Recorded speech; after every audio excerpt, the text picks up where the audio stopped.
जमीयत हिमायतुल इस्लाम के राष्ट्रीय अध्यक्ष और मुस्लिम स्कॉलर कारी अबरार जमाल इस वक्त हमारे साथ हैं। कारी साहब, तौकीर रज़ा ने जो कल आह्वान किया था और उसके बाद आपने खुद ही देख लिया होगा कि वहाँ पर क्या हुआ बरेली में। बिस्मिल्लाहिर्रहमानिर्रहीम। देखिए, इस वक्त का माहौल पूरे देश में तनाव का माहौल है। जिस तरीके से उत्तराखंड में घटना हुई, ऐसे माहौल में तौकीर रज़ा साहब का मुस्लिम नौजवानों को भड़काना, सड़कों पर उतरना और पत्थरबाजी करवाना, ये वाकई काबिल मज़म्मत है। किसी भी हद तक इसको जायज़ नहीं ठहराया जा सकता। इससे देश को नुकसान होगा और ज़ाहिर सी बात है, आज पूरी दुनिया की निगाहें भारत के ऊपर टिकी हुई है। ये वक्त आपस में लड़ाई लड़ने का नहीं है, सड़कों पर लाठी डंडे बरसाने का, पत्थरबाजी करने का नहीं है। वक्त देश को आगे बढ़ाने का है। तौकीर रज़ा साहब बहुत समझदार इंसान हैं, उनको ऐसी बयानबाजी से बिल्कुल बाज आना चाहिए। लेकिन जिस तरह से आपने ही पहले अंदेशा जताया था कि युवाओं के हाथों में लाठी डंडे ना देके तालीम की बात करें, और कल वही देखने को मिला है। कल वो आए हैं, हंगामा वहाँ पे खड़ा हुआ है, पत्थरबाजी वहाँ पर हुए, नुकसान हुआ है। और तनाव सिर्फ बरेली में नहीं, पूरे उत्तर प्रदेश में होगा था उस वजह से। दरअसल 2024 का चुनाव बहुत नज़दीक है जी। और ये लोग छोटी छोटी दुकान चलाते हैं जी। तो दुकान में सामान ख़त्म हो रहा था, तो इस वजह से चुनाव को देखते हुए इन्होंने अपनी दुकान को मजबूत किया है। कल हंगामा बर्पा करके ये दिखाने की कोशिश की है, डराने की और धमकाने की कोशिश की है।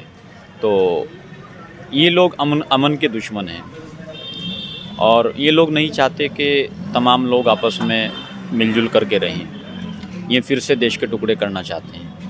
एक देवबंदी और जो बरेलवी विचारधारा होती है, तो उसके बारे में आप क्या कहेंगे? क्यों अलग अलग रह जाती है इन लोगों की राय सबकी? नहीं, अलग कुछ नहीं है। देखो, वो अंदर का आपस का मसला है, लेकिन सब लोग एक हैं। कुरान ने कहा है, वातसिमु बिहब्लिल्लाहि जमीअन वला तफर्रकू, आपस में फ़िरक़ेबाज़ी मत करो। उस चीज़ को मद्देनज़र रखते हुए तमाम लोगों को इत्तिफ़ाक़ इत्तिहाद के साथ रहना चाहिए। तमाम लोगों का आपस का अपना मसला है, तो वो अलग अलग सब लोगों का अपना अपना, कोई किसी मसलक को मान रहा है, कोई किसी मसलक को मान रहा है, कोई इमाम शाफ़ई को मान रहा है, कोई इमाम हम्बल को मान रहा है, कोई इमाम अबू हनीफ़ा को मान रहा है, लेकिन है सब एक रास्ते पर। अच्छा, कल जिस तरह से जो घटना हुई है, उसके बाद कहीं ना कहीं कुछ लोगों का ये भी कहना है कि जो मंदिर है, मस्जिद हैं या फिर जो मदरसे हैं, उनके जो जिम्मेदार लोग हैं, चाहे पुजारी हों चाहे इमाम हों, उनको भी आगे आकर लोगों को समझाना चाहिए था, लेकिन वो लोग सामने नहीं आ रहे हैं। देखिए, जाहिर सी बात है, ऐसे माहौल में हम तमाम लोगों को सामने आना चाहिए और अमन, मोहब्बत, भाईचारे की बात करनी चाहिए। ऐसे माहौल में मुस्लिम धर्मगुरु को और तमाम समुदाय के लोगों को, ज़िम्मेदार लोगों को अब सामने आकर के ये पहल करनी चाहिए और नौजवानों को समझदारी और अक्लमंदी, होशियारी के साथ काम लेना चाहिए। इस ताकत को, इस जज्बे को, इस जुनून को सरहदों के लिए महफूज रखिएगा। ये काम आएगा दुश्मनों से लड़ने के लिए। इसको आपस में मत इस्तेमाल कीजिएगा। क्या चाहते क्या है आखिर तौकीर रज़ा?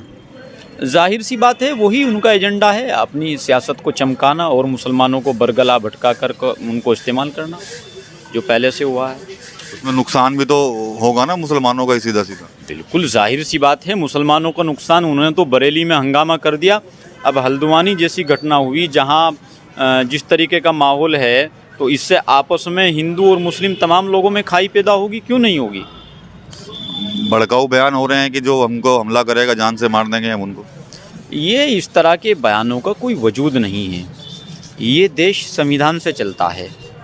हम लोग कानून को सर्वोपरि मानते हैं, क्योंकि कानून ने ही हमें मज़हब को मानने का अधिकार दिया है। कानून हमारे सर्वोपरि है। तो कानून मानना होगा और जो संविधान है उसके अंदर ही रहकर काम करना होगा। बरेली में जो हुआ है उसकी जो निंदा है वो कारी अबरार जमाल की तरफ से की गई। साथ ही साथ नसीहत भी दी गई है तौकीर रज़ा को कि वो मुसलमानों को बरगलाने का काम ना करें, उनको भड़काएं भी ना। TV9 यूपी के लिए सहारनपुर से विकास कपिल।